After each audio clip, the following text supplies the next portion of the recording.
Why Brock Lesnar flopped after abandoning an 8-figure WWE contract. In the early 2000s, Brock Lesnar made the jump from amateur to professional wrestling, joining WWE and skyrocketing to fame in quick fashion.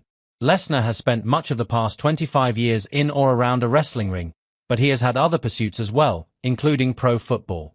Before Lesnar joined WWE, when he first graduated college, then Tampa Bay Buccaneers head coach Tony Dungy had been encouraging the athlete to try out for the NFL. At the same time, however, Vince McMahon was recruiting Lesnar into WWE, and the offer of guaranteed money as a wrestler won out against having to fight for a roster spot in the NFL.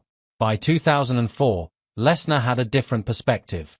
He had plenty of money, but the exhausting WWE schedule was wearing him down, especially given that he had a young daughter that he wanted to spend more time with.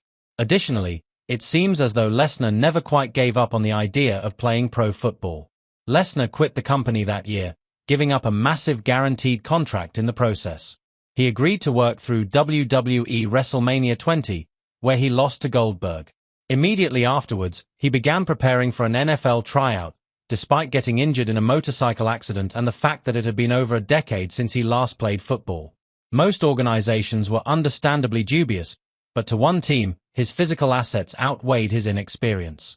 The Minnesota Vikings wound up signing Lesnar to a contract that summer, giving the pro wrestler an opportunity to earn his way onto the field. Brock Lesnar's NFL journey doesn't go as planned. During training camp, the Vikings first tried Lesnar out on special teams, using his size and strength to disrupt the receiving team on kick returns.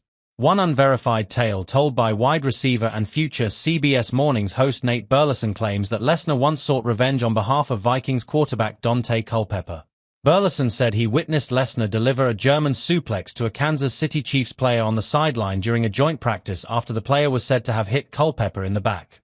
Lesnar then made his first official NFL appearance during the 2004 to 2005 preseason. He played in several games ahead of the regular season but did not survive the brutal series of cuts leading up to the final roster announcement. The Vikings organization offered Lesnar a spot in the developmental Europa League that the NFL was working on reviving, but Lesnar declined. Though his NFL stint flopped, Lesnar didn't immediately return to WWE. Instead, he joined New Japan Pro Wrestling and later began training in mixed martial arts. He'd eventually go on to find success in the UFC before staging a return to WWE. He's been a recurring presence there on a part-time basis over the last decade.